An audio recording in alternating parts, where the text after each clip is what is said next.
네, 머닝 전략 이번에는 시장의 또 핵심 섹터들 조금 더 집중적으로 분석하면서 포트폴리오 전략, 종목 이야기 이어갑니다.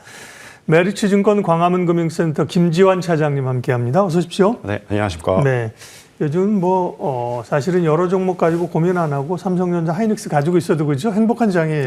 네, 그렇습니다. 그리고, 예, 네. 반도체에 대해서 좋은 얘기들이 워낙 많이 나오고 있고요. 네네. 오늘도 강하고 국내 증권사는 물론이고 외국계까지 노무라에서 삼성전자 목표가를 16만 원, SK하이닉스를 88만 원으로 제시했습니다. 네, 반도체주 전략, 투톱을 중심으로 먼저 좀 들어볼까요? 네, 일단 노무라 증권이 좀 이렇게 크게 높은 목표가를 제시한 근거는 이제 네. 한 세 가지 정도로 정리를 할 수 있을 것 같습니다. 그래서 첫 번째로는 당연히 이제 역대급인 실적 전망이 예상된다라는 점입니다. 삼성전자의 영업이익을 내년 133조 원, 그리고 SK하이닉스를 100조 원으로 제시를 했습니다. 근데 이게 어느 정도냐면 세계 파운드리 업체인 이제 TSMC의 네. 영업이익 수준을 넘보는 수치일 정도로 굉장히 높은 실적 전망을 이제 했다. 노무라 증권이 말씀드릴 수 있겠고, 25년 온기 영업이익 예상되는 영업이익이 삼성전자가 40조, 그러니까 삼성전자랑 SK하이닉스가 둘 다 한 40조 원 정도 됩니다. 그러니까 거의 3배, 2.5배 수준으로 이제 실적을 전망했다라는 점. 그래서 이런 실적을 전망했다라는 점의 근거는 이제 슈퍼 메모리, 그러니까 슈퍼사이클의 이제 메모리가 지속된다라는 점이겠습니다. 그래서 최소 27년까지는 이제 무난하게 슈퍼사이클이 지속되지 않을까라는 지금 전망을 하고 있고, 그리고 이에 따른 이제 공급 부족의 심화 때문에 이제 마이크론이나 삼성전자, SK하이닉스 같은 이제 메모리 공급하는 이제 업체에서 이제 가격 협상력이 어느 때보다 좀 있는 상황이기 때문에 이런 식으로 이제 큰 높은 목표가를 제시하게 됐습니다. 네. 삼성전자, SK하이닉스, 마이크론, 이 반도체의 업황 자체가 좋아진다는 게 이제 눈으로 보이고 있는 건데, 특별히 국내 투자자들은 뭐 마이크론 그렇다더라도 삼성전자와 SK하이닉스를 좀 비교하면서 내년은 특별히 좀 어느 쪽이 좀 더 강점이 있을까, 어디가 부각될까가 관심이잖아요. 네, 그렇습니다. 네. 그래서 일단은 이제 화면에 이제 긍정적인 요인과 이제 리스크 네. 요인이 있고, 일단 상승 여력이 있고, 이제 경신 가능성이 있고, 이제 수급 상황도 매우 좋다. 그리고 그치만 이제 우리는 항상 이제 좋은 전망이 있긴 하지만 이제 항상 이성적으로 생각해 봐야 된다. 이 리스크 요인도 이제 고려해 보셨으면 좋겠고요. 그래서 올해 같은 이제 삼성전자, SK하이닉스는 이제 올인 치는 전략보다는 이제 분할 매수를 좀 권고해 드리는 바고요. 그래서 이게 그 이유가 뭐냐면은 노무라의 목표가는 이게 단기적인 그런 목표가가 아니라 이제 12개월 이상의 장기 전망의 리포트입니다. 그렇기 때문에 분할 매수를 일단 추천드린다는 점, 그리고 말씀드릴 수 있겠고, 그리고 일단 저는 일단 두 회사를 다시 말씀을 드리자면은 일단 포지셔닝이 너무 좋습니다. 일단 SK하이닉스와 삼성전자 같은 경우는 이제 SK하이닉스는 이제 엔비디아, TSMC, SK하이닉스 이 삼각편들이 이어지는 이제 AI 삼각 동맹의 핵심 파트너죠. 그래서 HBM 시장에서 지금 독주 체제를 보이고 있습니다. 그리고 삼성전자 역시 HBM이 늦게 진입하긴 했는데 이제 파운드리 사업부가 턴어라운드가 맞물린다면은 이제 AI 종합 반도체 기업으로서의 이제 리레이팅 여지가 강하게 남아 있다라고 보여집니다. 근데 저는 여기서 물론 이제 하이닉스가 등폭도 크고 좀 좋긴 한데, 저는 좀 하이닉스보다는 삼성전자의 전망을 굉장히 좋게 보고 있는 편입니다. 이유를 이제부터 말씀을 드릴게요. 일단 우리나라의 지금 주식시장의 모든 시선은 메모리 기술력에 지금 쏠려 있는 상황입니다. 그렇지만은 저는 앞으로의 이 삼성전자의 파운드리 사업부, 사실 지금 파운드리 사업부가 별로 좋지는 않은 상황인데 앞으로의 반등할 가능성이 매우 높다라고 생각을 듭니다. 그 근거를 공급망의 역학 구조와 그리고 원가 구조, 지정학적 리스크로 보고 말씀을 드려보면, 일단 당연히 파운드리 얘기이기 때문에 TSMC 얘기를 안 할 수가 없는데, 현재 그 TSMC의 파운드리 점유율이 전 세계 60%가 넘습니다. 굉장히 압도적이고, 근데 이 의미가 이제 엔비디아나 이제 AMD 그리고 퀄컴이나 애플 같이 이런 이제 유수의 기업들이 TSMC 공장에 앞에서 지금 줄 서 있는 상황이다라고 보시면 될 것 같아요. 근데 이게 경제학의 기본 원리로 보시면 이제 사실 독점 기업은 반드시 가격을 인상하게끔 되어 있습니다. 실제로 TSMC는 매년 웨이퍼 가격을 인상하기도 했고요. 그래서 그러니까 이런 겁니다. 엔비디아의 이제 젠슨 이제 CEO가 AI 칩을 비싸게 팔아도 그 이제 좀 상당 부분을 TSMC가 통행세로 걷어가는 구조일 거고요. 당연히 이런 기업들이 이제 독점 구조에 대해서 이제 좋아할 리가 없겠죠. 그래서 이런 독점 기업을 이제 견제하는 수단, 그리고 이제 TSMC의 좀 지정학적 리스크가 아무래도 좀 대만에 있기도 하고 해서 좀 큰 편입니다. 그래서 이런 내가 유수 기업의 CEO라고 가정했을 때 내 목숨줄을 쥐고 있는 공장이 전 세계에 딱 한 곳이 이제 대만에 있다라고 했을 때 상당히 좀 리스크가 있는 부분일 수 있다.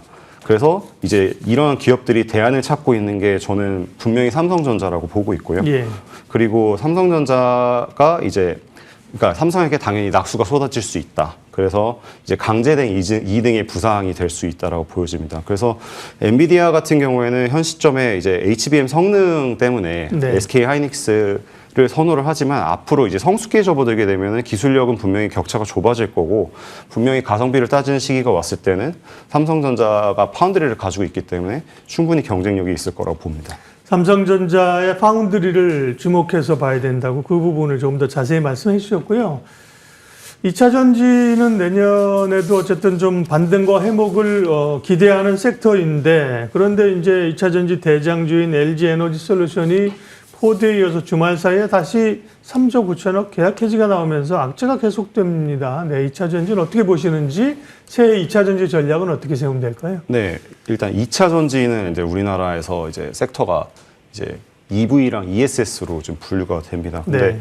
일단 단기적으로 봤을 때 EV는 진짜 좋지가 않은 상황인 것 같아요. 이게 지금 단순히 이제 에너지 솔루션의 문제가 아니라 이제 미국 전기차 시장의 이제 큰 이제 이슈라고 볼 수 있는데 아무래도 이제 현직 트럼프 대통령의 이제 전기차 보조금 폐지 이제 우려가 아무래도 현실화가 됐습니다. 그래서 포드가 이제 전기차 배터리 사업을 접었고 그리고 이제 배터리팩 제조사인 이제 FBPS도 사업을 철수했다라는 결정을 내렸습니다. 이런 부분이 굉장히 이제 EV 시장에서는 단기발 악재로 작용이 됐습니다. 그렇지만 저는 이제 LG 에너지 솔루션 같은 경우에는 이제 이게 사업 분야가 EV랑 ESS로 좀 구분이 되어 있는데 ESS의 비중을 점차 늘리고 있는 상황입니다. 그래서 EV를 집중하시기보다는 ESS 시장 선점하는 것에 좀 더 이제 중점을 두고 이 기업을 바라보셨으면 좋겠고요. 그래서 저는 충분히 ESS의 매력도를 봤을 때는 ESS는 분명히 클 시장입니다. 앞으로 클 시장이기 때문에 LG 에너지 솔루션의 지금 저점 매수의 기회라고 저는 판단하고 있습니다. 네. 지난번에 이제 포드의 9조 6천억인가요? 계약 해지가 나오면서 투자자들이 그걸 생각한 거죠. 끝인가? 또 나올 게 있냐? 사실 이런 생각을 해야 되거든요. 근데 이제 3조 9천억짜리가 나온 네. 거죠. 또 생각하면 또 나올 게 있나? 이렇게 생각할 수 있는 건데요. 네, 그렇습니다. 사실 그게 이제 나오면 말씀하신 것처럼 전기차 EV에 대한 악재는 사실은 어떻게 보면 희석되고 해소되는 거다. 그죠? ESS에 대한 기대감이 더 높아지는 근거가 될 수 있다는 시각이신 거죠. 네. 그래서 그렇게 부정적으로 보지 않으셨고요. 2차 전지, 특별히 LG 에너지 솔루션에 대한 시각이 중립 이상 긍정적이시네요. 예.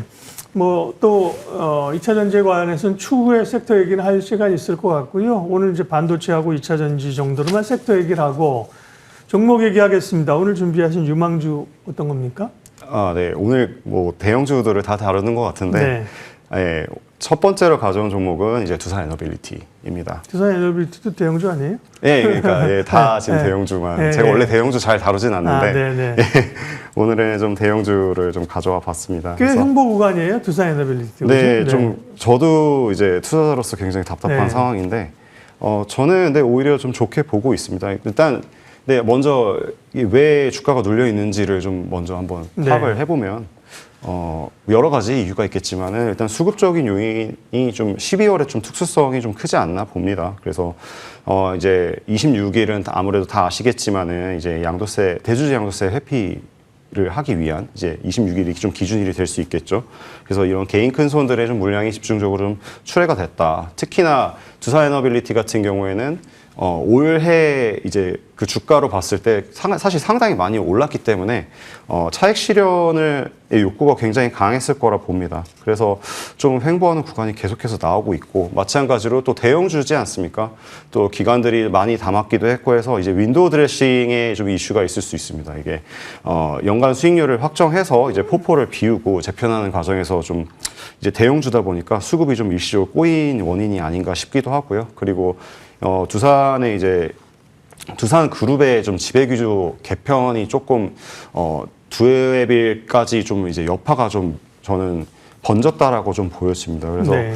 좀 주주 가치 좀 훼손이 좀 논란이 좀 있었기도 해서 이런 부분이 좀 이제 주가가 횡보하는 그런 원인이지 않았나 싶습니다. 예. 네. 최근에는 그러니까 조금 답답한 흐름들로 갔는데요. 말씀하신 것처럼 연간 상승률을 보니까 조정 받았는데도 320% 상승해요, 그죠? 네, 맞습니다. 4배가 오른 종목입니다. 기본적으로 그러니까 긍정적으로 보신다는 의미입니다, 그죠? 두산에너빌리티 네, 지금은요. 네, 일단 그 왜 그럼 좋은지를 네. 좀 말씀을 드려야 될 예. 것 같은데 사실 올해 그 주식시장의 패러다임은 다 AI라고 보시면 될 것 같아요. 그러니까 AI 반도체, 그리고 ESS 같은 경우는 AI 데이터 센터, 그리고 이제 전력, 그죠? AI 네. 전력이 지금 이제 두산 에너빌리티가 주가가 이제 올해 많이 상승하게 된 그런 근본적인 이제 현상이라 볼 수 있는데, 이 AI 전력 부족을 그러니까 데이터 센터의 전력 공급을 가장 이제 최적의 방법으로 해결할 수 있는 부분이 이제 소형 모듈 원자로입니다. 이게 SMR 많이 들어보셨을 거예요. 이거를 만들 수 있는 파운드리를 갖춘 회사가 두산에너빌리티다라고 말씀드릴 수 있을 것 같고, 그래서 최근에 이제 미국의 뉴스케일 파워 그리고 엑스에너지 등 이제 세계적인 설계사들이 지분 투자를 했고 이제 파운드리 지위를 확보한 상태입니다. 근데 SMR만 주목할 건 아니고, 두산에너빌리티는 원래 이제 대형 원전도 있었고 가스터빈 기술력도 이제 세계 최고라고 보시면 되겠고요. 그렇기 때문에 이런 기술력이 뛰어나기 때문에 수주를 굉장히 많이 따왔습니다. 사실 당초 올해 수주 목표가 6조였습니다. 근데 올해 이제 지금 기사를 보니까 14조 원 이상 초과 성과를 냈고, 네. 그리고 수주 잔고도 이제 16조 원 정도로 이제 있기 때문에 앞으로는 이제 이 수주를 이제 본격 내년부터는 발주를 할 예정입니다. 그리고 이제 마지막으로는 이제 신용평가사들이 지금 기업 본등급을 이제 BBB 플러스 안정적에서 긍정적으로 이제 상향 조정을 했습니다. 사실 이게 굉장히 큰 의미입니다. 그래서 자금 조달 비용도 절감할 수 있는 거기도 하고 회사가 굉장히 좋아졌다라는 의미이기도 합니다. 네, 오늘 두산에너빌리티 관심주고요. 김지한 차장님 오늘 관심 종목 2개를 골라오셨는데요. 다음은요? 네. 네, 다음은 알테오젠입니다. 알테오젠도 관심이 많죠. 변동성이 좀 있었고요. 네, 저는 좀 주가가 많이 좀 생각보다 많이 빠진 것들을 좀 많이 좀 가져와 봤어요. 그래서 알테오젠이 그럼 또 왜 빠졌냐? 네. 다 아시겠지만은 이제 그 파트너사인 머크가 이제 독일에서 제기한 그 특허 침해 금지 가처분 신청이 일부 인용이 됐습니다. 그래서 이때부터 좀 크게 폭락하기 시작을 했는데 저는 이게 조금 과도하게 좀 너무 시장에서 민감하게 반응했다라는 생각이 듭니다. 이게 독일 시장에 국한된 이제 절차적 이슈지 이 알테오젠의 기술력에는 전혀 문제가 없다. 그리고 사실은 또 수급에도 좀 엇박자가 있었던 것 같아요. 그러니까 이게 반도체주가 또 다시 삼성전자, SK하이닉스가 또 주목받으면서 오르지 않았습니까? 사실 이런 시장에는 사실 모든 수급이 다 빨리기 때문에 좀 알테오젠이 상대적으로 좀 피해를 보지 않았나 싶습니다. 근데 저는 이게 반등 가능성이 굉장히 높다라고 보여집니다. 일단은 아까도 말씀드렸지만은 이제 양도세 이제 이후에 이제 29일부터 분명히 수급이 다시 들어오게 될 거고요. 그리고 2020년에 내년에 상반기 이제 실적이 분명히 가시화가 될 거다. 이게 이제 키트루다 SC 글로벌 임상이 3상 이제 완료가 될 거고 이제 상업화가 이제 임박이 됐습니다. 그래서 기대감이 아닌 로열티 수입이라는 점이 분명히 긍정적인 요소로 작용할 거고, 당연히 이제 코스피 이전 상장의 효과가 분명히 존재할 겁니다. 왜냐하면 이게 패시브 자금이 인덱스 펀드 같은 게 강제적으로 이제 알테오젠을 이제 매수하게끔 되어 있어요. 그래서 지금 굉장히 저가라고 저는 판단하고 있습니다. 네. 알테오전과 두산 에너빌리티 어떻게 보면 약간 성격이 좀 비슷하기도 합니다. 대형주이면서 그렇죠. 네. 최근에 뭐 수급 이슈나 혹은 단기 악재 등으로 눌려 있는 그런 종목들로 보자고 하시고 기본적으로 어쨌든 반도체에 대한 흐름들을 내년에 가져가야 된다. 그 가운데서는 특별히 삼성전자를 조금 더 높게 평가를 하셨습니다. 네, 오늘 머닝전략 메리츠증권 광화문 금융센터 김지환 차장님 이야기 여기까지 하죠. 고맙습니다. 네, 감사합니다. 지수 확인할까요? 4,196. 오늘 참 뜻밖입니다. 보통 예년 같으면 이제 오늘은 지수가 눌리는 날이거든요. 입니다. 뭐 사실 40~50포인트 밀려도 그러려니 하고 회복하는 날인데 오히려 강하게 오르면서 1.6%이고요. 4,200선을 이제 넘나듭니다. 상대적으로 이제 코스닥보다도 코스피가 더 강한 흐름들은 삼성전자, 하이닉스, 투톱에 대한 관심이 높아지기 때문이죠. 수급 한번 보여주시겠어요? 결국은 삼성전자, 하이닉스를 사는 게 또 이제 지금 외국인들이거든요. 외국인들의 수급을 주목하고 있는 거고 어제까지 지난 금요일까지 해서 4조 3천억 월간 순매수인데 오늘도 초반에 비해서 지금은 이제 순매수로 돌아서고 있고요. 역시 뭐 기본 근간으로는 아마 오늘 잠깐 나고 보면 SK 하이닉스, 삼성전자 많이 산 걸로 나올 거예요. 예, 시장 공감 10 오늘은 여기까지 하겠습니다. 오늘도 좋은 투자 결정하십시오. 고맙습니다.